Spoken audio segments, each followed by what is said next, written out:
Plant academy आप लोगों का स्वागत करता है। हम लोग एनसीईआरटी के क्वेश्चन नंबर 10 तक बना चुके थे। ठीक है, चलिए क्वेश्चन नंबर 11 से स्टार्ट करते हैं। एक और क्वेश्चन को पढ़ लेते हैं। बोल रहा है कि so that the relation R in set A of all points in a plane, यानी कि ए किसका सेट है तो सॉल्यूशन में आ जाए इसका, तो ए जो है सेट ऑफ पॉइंट्स है। अच्छा, यानी कि जितने भी पॉइंट्स हैं वो सारा है इसमें, सेट ऑफ पॉइंट्स है given by R equals to P Q. ठीक है, और आर जो है आपका यहाँ पर क्या है पी क्यू। ठीक है, कैसा है तो distance of the point P from origin is same as the distance of point Q from the origin. अच्छा, यानी कि हम यहाँ पे लिख सकते हैं कि ओ पी बराबर ओ क्यू का फॉर्म आ रहा है वेयर ओ इज ऑरिजिन, यानी कि ये बोलना चाह रहा है कि ओ हमारा ऑरिजिन है। ओके, चलिए फिर बोल रहा है कि इज एन इक्विवेलेंस रिलेशन। पहला क्वेश्चन एक इक्विवेलेंस रिलेशन है। Further so that the set of all points related to point P not equal to zero, यहाँ नहीं होगा actually, related to point P not equal to zero is the circle passing through P with origin as centre. Okay, चलिए आगे बढ़ते हैं। तो पहला phase complete करते हैं, इज एन इक्विवेलेंस रिलेशन, इसको प्रूव करते हैं हम लोग।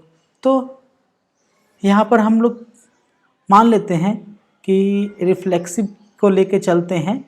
Okay, let P belongs to, अगर हमारा A है तो this implies that same point का ऑरिजिन से डिस्टेंस, सेम पॉइंट का ऑरिजिन का डिस्टेंस बराबर होगा। देयरफॉर PP बिलोंग्स टू क्या हो जाएगा R, for all P belongs to A, therefore R is reflexive.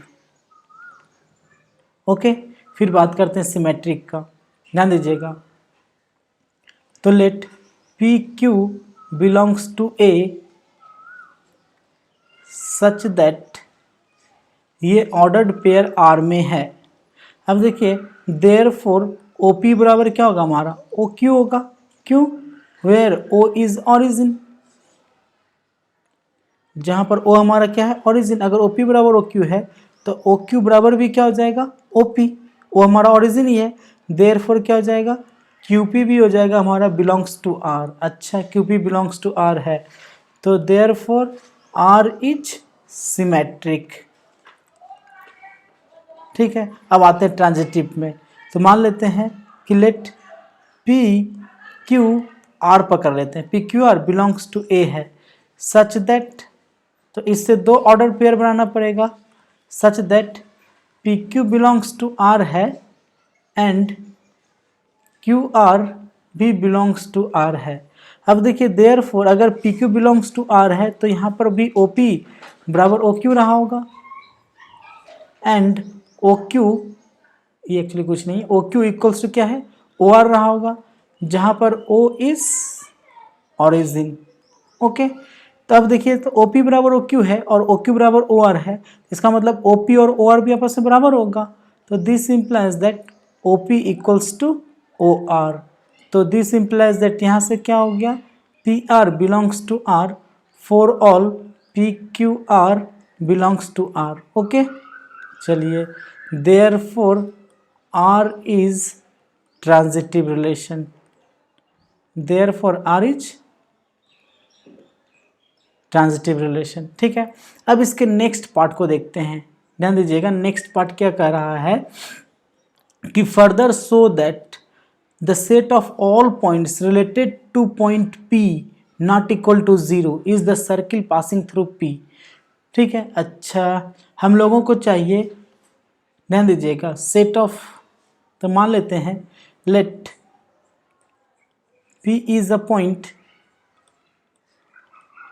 P is a point where P not equal to zero. ठीक, अच्छा P जीरो नहीं है तो हम एक यहाँ से यहाँ बना लिए, तो सपोज दैट P यहाँ पकड़ लेते हैं कि P यहाँ है। ठीक है, तो अब देखिए हम मान लेते हैं कि let all points related to PR P1 P2 P3 P4 dot dot चल रहा है। अगर P से रिलेटेड है तो क्या होगा, जितना ऑरिजिन से P का डिस्टेंस होगा उतना ही ऑरिजिन से P1 का होगा, उतना ही ऑरिजिन से P2 का होगा, उतना ही ऑरिजिन से P3 का होगा, उतना ही ऑरिजिन से P4 का भी होगा, इस तरह से ये आगे रहेगा। ठीक है, अब इसका मतलब अगर P यहाँ से यहाँ का डिस्टेंस है तो P1 मान लीजिए यहाँ पर है तो ये भी यहीं पर होगा, इतना ही डिस्टेंस पर। P2 मान लीजिए कहीं यहाँ पर है, ये P2 है तो ये भी उतना ही डिस्टेंस होगा। P3 पकड़ लीजिए कि यहाँ पर है, ये भी उतना ही डिस्टेंस होगा। ठीक है, P4 पकड़ लीजिए यहाँ पर होगा तो ये भी उतना ही डिस्टेंस होगा। इसका मतलब ये हो गया कि जो भी पॉइंट P से रिलेटेड है एक सर्किल का फॉर्मेशन कर दे रहा है, जिसका कि सेंटर कहाँ जा रहा है, ऑरिजिन पर। चूँकि ये हमारा एक्स एक्सिस वाई एक्सिस बनाए हुए थे, इसको हम एक्स एक्सिस और ये वाई एक्सिस है, तो therefore all points related to P, जहाँ पर कि P not equal to 0 related to P lies on a circle with center at origin। ठीक है, डन। चलिए फिर देखते हैं नेक्स्ट क्वेश्चन को, क्या कह रहा है। So that the triangle R, ध्यान दीजिएगा, so that the triangle R, so relation R, sorry, so that the relation R, पहले थोड़ा सही कर ले, so that the relation R defined in the set A of all triangles. अच्छा, इसके solution पर आते हैं। ए किसका सेट है, तो ऑल ट्रायंगल्स का। अच्छा, ऑल ट्रायंगल्स का सेट है। और R इक्वल्स टू क्या है, T1 T2, T1 similar to T2, तो R इक्वल्स टू जो है हमारा यहाँ पर T1 और T2 है। और ऐसा है कि T1 सिमिलर टू हमारा T2 है। इज एन इक्विवेलेंस रिलेशन, तो पहले इक्विवेलेंस लिखान शो करना, तो सो सिंपल। तो रिफ्लेक्सिव की बात करते हैं तो कोई भी ट्रायंगल खुद का सिमिलर होता ही है। तो मान लेते हैं कि late T1 belongs to A है, तो अगर T1 बिलोंग्स टू A है तो T1 सिमिलर टू T1 होगा, तो देयरफॉर T1 बिलोंग्स टू क्या हो जाएगा, R, for all T1 belongs to A। ठीक है, therefore R is reflexive. Okay, अब सिमेट्रिक की बात करते हैं। अब देखिए, तो सिमेट्रिक की बात करें अगर, तो late T1 T2 belongs to A है, सच दैट T1 T2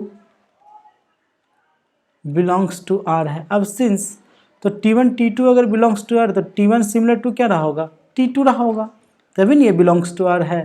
तो अगर T1 T2 के सिमिलर है तो दिस इम्प्लाइज दैट क्या हो जाएगा, T2 भी सिमिलर टू T1 हो जाएगा। तो देयरफॉर क्या हो जाएगा हमारा, T2 T1 भी हो जाएगा belongs to R, therefore R is symmetric. Okay, फिर बात करते हैं ट्रांजिटिव का, ध्यान दीजिएगा। तो मान लेते हैं late T1 T2 T3 belongs to हमारा है A, सच दैट, इससे दो पेयर बनेगा, such that T1 T2 belongs to R and T2 T3 belongs to R है। तो देयरफॉर क्या होगा, T1 similar to T2 and T2 similar to T3। तो दिस T1 T2 के सिमिलर, T2 T3 के सिमिलर, तो therefore T1 similar to क्या होगा, T3। ठीक है, तो दिस इम्प्लाइज दैट यहाँ से क्या आ जाएगा, T1 T3 belongs to R। Actually similarity का साइन ये होता है, ठीक है, हमारा थोड़ा इससे लिखने में प्रॉब्लम हो जा रहा है, इसलिए थोड़ा सिमिलरिटी का साइन चेंज हो जा रहा है, ध्यान दीजिएगा। ठीक है, तो T1 T3 belongs to R हो जाएगा, therefore R is transitive. Okay, अब देखते हैं इसके नेक्स्ट क्वेश्चन को। जो नेक्स्ट क्वेश्चन क्या बोलना चाह रहा है, बोल रहा है कंसिडर थ्री ट्रायंगल्स, T1 का दिया हुआ है 3 4 5, T2 का दिया हुआ है 5 12 13 और T3 का दिया हुआ है 6 8 10। तो which triangles among T1 T2 T3 are related. Okay, तो कलर चेंज कर लेते हैं।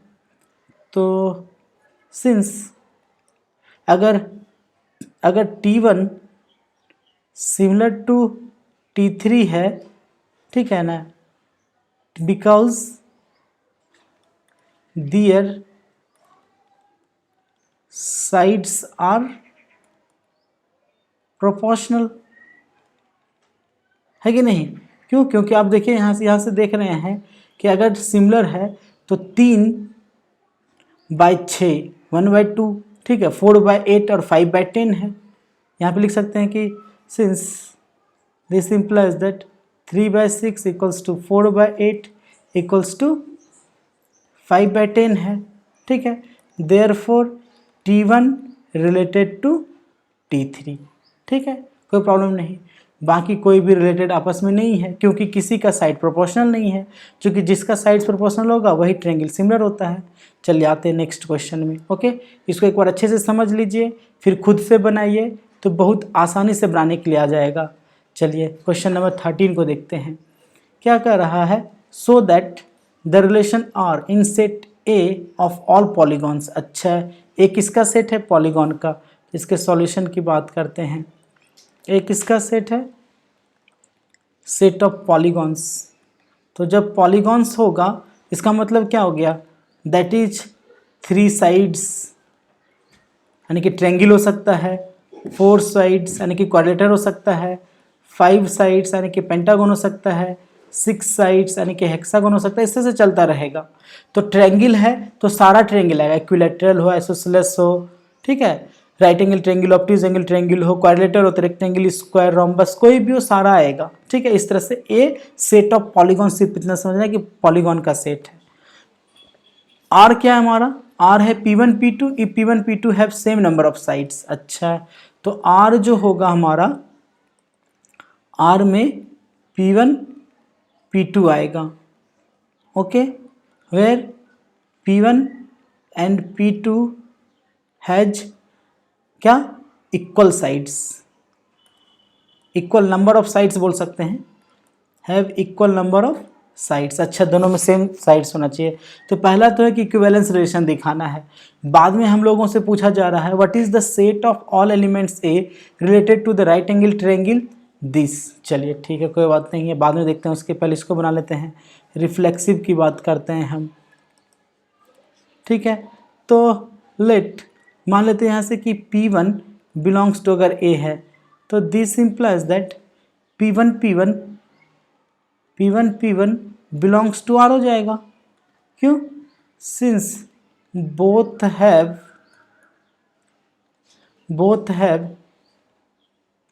इक्वल नंबर ऑफ साइड्स, ठीक है। तो अगर P1 है तो सारा P1 बिलोंग्स टू R आ जा रहा है, तो देयरफॉर क्या आ जाएगा? R इज रिफ्लेक्सिव, ठीक है। फिर बात करते हैं सिमेट्रिक का। क्यों हो जा रहा है? क्योंकि P1 अगर है तो कोई भी अगर पॉलीगॉन होगा P1 P2 P3 P4 किसी नाम का, तो P1 भी आएगा, P2 भी आएगा, P3 भी आएगा, क्योंकि सेम के पास इक्वल नंबर ऑफ साइड्स है। फिर देखते हैं सिमेट्रिक के लिए। सिमेट्रिक के लिए let P1 P2 belongs to A such that P1 P2 belongs to हमारा है R। अब देखें यहाँ पर, since P1 P2 belongs to अगर R है तो therefore P1 and P2 have equal sides, अगर P1 P2 के पास equal sides, this implies that P2 and P1 also have equal sides. इसके पास भी क्या होगा? इक्वल साइड्स होगा। तो दिस इंप्लाइज दैट क्या हो जाएगा? P2 P1 भी बिलोंग्स टू हो जाएगा R for all P1 P2 belongs to A। Therefore R is symmetric, ठीक है। अब बात करते हैं ट्रांजिटिव का। लेट पहले ट्रांजिटिव लिख दे रहे हैं हम। Late P1 P2 P3 belongs to A है और ऐसा है सच दैट, इससे 2 ऑर्डर पेयर बन जा रहा है, such that P1 P2 belongs to R and P2 P3 भी बिलोंग्स टू है R। अब देखिए, सिंस P1 P2 अगर belongs to R and P2 P3 अगर बिलोंग्स टू R है तो यहाँ से क्या होगा? P1 and P2 have same number of pages, तो therefore P1 and P2 has, sorry हम पेजेस बोल दिए, साइड्स होगा, हैज़ इक्वल साइड्स। क्यों है ये? Has equal sides and P2 P3 also have equal sides. समझ रहे बात? अच्छा, दोनों के पास इक्वल साइड्स है, तो यहाँ से देखें तो देयरफॉर अगर P1 P2 के पास इक्वल साइड्स है हमारा और P2 P3 के पास भी इक्वल साइड्स है, तो देयरफॉर क्या आ जाएगा, P1 and P3 also have equal sides. इसके पास हमारा क्या होगा, इक्वल साइड्स होगा, तो देयरफॉर P1 P3 क्या हो जाएगा, ये भी बिलोंग्स टू R हो जाएगा। For all P1 P2 P3 belongs to क्या, A। Okay, therefore R is transitive. Okay, अब इसका नेक्स्ट देखते हैं कि दूसरा जो पार्ट क्या कह रहा है। बोल रहा है कि इज एन इक्विवेलेंस रिलेशन। ठीक है, इक्विवेलेंस हो गया क्योंकि रिफ्लेक्सिव सिमेट्रिक ट्रांजिटिव है तो इक्विवेलेंस हो गया। तो what is the set of all elements in A related to the right angle triangle A with side this. अब देखिए ये साइड दिया हुआ, साइड से कोई मतलब नहीं है, तो साइड सिर्फ ट्रायंगल टी से वही रिलेटेड होगा जिसके 3 साइड हो। साइड क्या है, उसके मेजरमेंट क्या है, कोई प्रॉब्लम नहीं है, सिर्फ बोला है क्योंकि बोला है कि सेम नंबर ऑफ साइड्स होना चाहिए। ठीक है, अच्छा, तो टी से जो भी रिलेटेड होगा जिसके 3 साइड होंगे। अच्छा, तो देखते हैं यहाँ पर क्या करते हैं। यहाँ पर आप लिख सकते हैं कि therefore R is equivalence relation. Equivalence relation, ठीक है। अब देखिए, सिंस अगर T1 रिलेटेड टू T2 तो बोथ हैव सेम साइड। सिर्फ मेजरमेंट की नहीं बात कर रहे हैं, नंबर ऑफ साइड की बात कर रहे हैं। Both have same number of side लिख सकते हैं, सेम नंबर ऑफ साइड्स। तो देयरफॉर ऐसा बोल सकते हैं कि T has 3 sides. T has 3 sides, ठीक है। सो all elements related to T must have 3 sides, that is triangle। यानी कि जो T से रिलेटेड होगा वो सारा का सारा क्या रहा होगा, ट्रायंगल रहा होगा। ओके, चलिए आते हैं फिर नेक्स्ट प्रॉब्लम में। 14 नंबर देखिए क्या कह रहा है क्वेश्चन कह रहा है कि let L be the set of all lines in XY plane, R be the relation in L। ठीक है, अच्छा, इसके सॉल्यूशन पर आते हैं। L क्या है, सेट ऑफ ऑल लाइन्स, तो लिख लेते हैं। अच्छा, ये सेट ऑफ ऑल लाइन्स है हमारा। ओहो, ठीक है। R be the relation in L पर रिलेशन है, डिफाइन R इक्वल्स टू जो है आपका, ये बोल रहा है कि L1 L2 है। ठीक है, और ऐसा है कि L1 पैरेलल टू L2 है। तो सो दैट इक्विवेलेंस, एक तो इक्विवेलेंस बोलने का मतलब हो गया कि रिफ्लेक्सिव सिमेट्रिक ट्रांजिटिव तीनों होगा। चलिए आते हैं, तो कोई भी लाइन खुद का पैरेलल होता है, याद रखिएगा, कोई भी लाइन खुद का पैरेलल होता है, तो रिफ्लेक्सिव की बात कर रहे हैं। तो सिंस अगर L1 बिलोंग्स टू अगर L है तो this implies that L1 parallel to L1 for all L belongs to L1 belongs to क्या, L। तो दिस इम्प्लाइज दैट क्या हो जाएगा, L1 belongs to R for all L1 belongs to A, therefore R is reflexive. Okay, अब बात करते हैं symmetric का। तो सिमेट्रिक भी होगा ही, क्यों, क्योंकि अगर L1 L2 के पैरेलल है तो L2 भी L1 के पैरेलल होगा। तो let L1 L2 belongs to है L such that L1 L2 belongs to है R। तो therefore L1 parallel to L2, तो दिस implies that तो L2 भी parallel to क्या होगा, L1। ठीक है, अगर L2 parallel to L1 हो जाएगा तो therefore L1 belongs to होगा R for all L1 L2 belongs to L। therefore R is symmetric. अब बात करते हैं ट्रांजिटिव का। तो let L1, L2, L3 belongs to L such that L1, L2 belongs to R and L2, L3 belongs to R है। तो therefore L1 parallel to L2 and L2 parallel to L3। तो this implies that L1 parallel to क्या हो जाएगा L3। तो this implies that L1 L3 belongs to हो जाएगा R for all L1 L2 L3 belongs to L। so here therefore R is transitive. ठीक है, चलिए यहाँ तक तो हो गया हमारा क्लियर, रिफ्लेक्सिव सिमेट्रिक ट्रांजिटिव है। ठीक है, इसलिए क्या हो जाएगा, सो R is equivalence relation, equivalence relation. ठीक है, अब आगे देखते हैं फिर कि इसका सेकेंड पार्ट क्या कह रहा है। बोल रहा है R is an equivalence relation. चलिए बन गया, find the set of all lines related to the line y equals to 2x plus 4। अच्छा, वो लाइन चाहिए जो 2x प्लस 4 के पैरेलल हो। अच्छा, तो इसका मतलब हम यहाँ लिख सकते हैं कि सिंस अगर L1 रिलेटेड टू L2 होता है तो this implies that L1 parallel to L2 होता है। ठीक है, तो this implies that both L1 and L2 have equal slope. क्योंकि हम लोग पढ़े 11th में कि अगर दोनों पैरेलल है तो स्लोप क्या होगा, इक्वल होगा। अब यहाँ पर क्या बोला जा रहा है कि set of lines related to y equals to 2x plus 4। तो देखिए सेट ऑफ लाइंस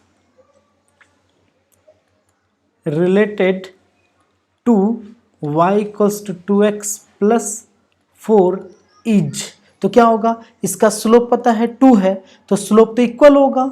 इसका मतलब क्या हो जाएगा, y equals to slope equal होगा तो 2x, सिर्फ ये चेंज हो सकता है तो y equals to 2x plus c। ठीक है, चलिए क्लियर हो गया ये। अब आते हैं फिर नेक्स्ट प्रॉब्लम में। बोल रहा है यहाँ पर, ये ऑब्जेक्टिव क्वेश्चन है। ठीक है, बहुत आसानी से बना लेंगे हम लोग इसको। बोला जा रहा है कि are be the relation in set 1 2 3 4 given by this, choose the correct answer. ठीक है, अच्छा आर एक रिलेशन है जिसमें कि इतने सारे एलिमेंट, तो बोल रहा है कि ये इक्विवेलेंस है या नहीं, रिफ्लेक्सिव सिमेट्रिक क्या, ये पता करना हम लोगों को। तो अगर देखें यहाँ से तो 1 1 है, फिर देखिए 4 4 है, 1 1 भी है, 2 2 भी है, 3 3 भी है, 4 4 है, इसका मतलब रिफ्लेक्सिव होगा। ठीक है, अब 1 2 का उल्टा 2 1 होना चाहिए, 1 2 का उल्टा 2 1 होना चाहिए तब ना सिमेट्रिक होगा। तो 1 2 का उल्टा नहीं है 2 1, इसका अपोजिट नहीं है, यानी कि सिमेट्रिक कट। ठीक है, रिफ्लेक्सिव है, सिमेट्रिक कट है, यानी कि बट नॉट सिमेट्रिक, ये वाला सही हो सकता है। ट्रांजिटिव की बात करते हैं। ठीक है, अब देखिए ट्रांजिटिव अगर है 1 2 है, 2 2 है, तो 1 2 है। यहाँ पर हम यहाँ पर देखते हैं कि अगर पकड़िए यहाँ पर 1 2 2 2 हो गया, फिर यहाँ पर 1 2 के साथ कोई पेयरिंग नहीं बन रहा है, फिर इसको पकड़े 2 2 है तो 2 के साथ कोई पेयरिंग बन रहा है, 2 के साथ कोई पेयरिंग नहीं बन रहा। चलिए ठीक है, 1 1 है, 1 के साथ कोई पेयरिंग बन रहा है, 1 2 खुद बन रहा है, तो 1 2 है, अगर मान लीजिए 1 है और अगर इसका 1 2 पकड़ते तो खुद ये 1 2 ही आता है। ठीक है, वो तो है, तो 1 के साथ और पकड़ लीजिए 1 3 है तो 1 3 आएगा और कोई नहीं है। 4 को पकड़ते हैं, 4 के साथ कोई पेयरिंग नहीं है, कोई प्रॉब्लम नहीं है। 1 3 के साथ पकड़ते हैं तो 3 के साथ एक पेयरिंग है 3 3, तो 1 3 आ ही जाएगा। ठीक है, और 3 के साथ कोई पेयरिंग नहीं है, एक 3 2 है तो 3 2 के साथ में 1 2 बन जाएगा, वो भी आ जा रहा है। ठीक है, अब 3 3 पकड़े तो 3 3 या 3 2, तो 3 2 ये खुद है। ठीक है, अब यहाँ से 3 2 पकड़ रहे हैं, 3 2 पकड़े तो और क्या हमारे पास एक 2 1 है, यहाँ पर सॉरी 2 2 है, तो वो खुद 3 2 आ जाएगा। इसका मतलब क्या हो गया कि ये रिलेशन क्या होगा, आप खुद बताइए, यानी कि ये रिलेशन ट्रांजिटिव हो जा रहा है तो क्या हो जाएगा, रिफ्लेक्सिव सिमेट्रिक, रिफ्लेक्सिव हो जाएगा, ट्रांजिटिव हो जाएगा बट नॉट सिमेट्रिक। ओके, फिर देखते हैं हम लोग नेक्स्ट क्वेश्चन को क्या कह रहा है। 16 नंबर क्वेश्चन,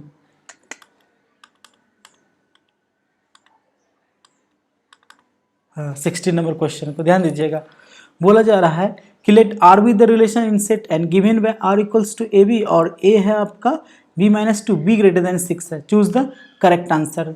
तो देखिए बी अगर 6 से ग्रेटर है, बी अगर 6 से ग्रेटर है तो ए कम से कम 4 से ग्रेटर होगा, ठीक है। और देखिए बी माइनस ए का डिफरेंस 2 आ रहा है, तो ये तो होगा नहीं, बी माइनस ए का डिफरेंस 2 नहीं है, ये है, ये हो सकता है, ठीक है। इसमें भी डिफरेंस 2 नहीं है, इसमें भी डिफरेंस देखिए 2 है आपका, ठीक है। लेकिन b क्या हमारा 6 से ग्रेटर है, इसमें b क्या हो गया 4, चूंकि b ग्रेटर देन 6 होना चाहिए तो इसलिए ये होगा नहीं, तो आंसर क्या हो जाएगा हमारा a। एक्चुअली ये नंबरिंग गलत हो गया है, ये c होगा और ये नंबरिंग हमारा d होगा। ओके, चलिए आज हम लोग 3.1 को कंप्लीट कर चुके हैं। अगर आप लोगों को अच्छा लगा हो तो लाइक कीजिएगा, सब्सक्राइब नहीं किए तो प्लीज़ सब्सक्राइब कर लीजिए। तब तक के लिए बाय बाय।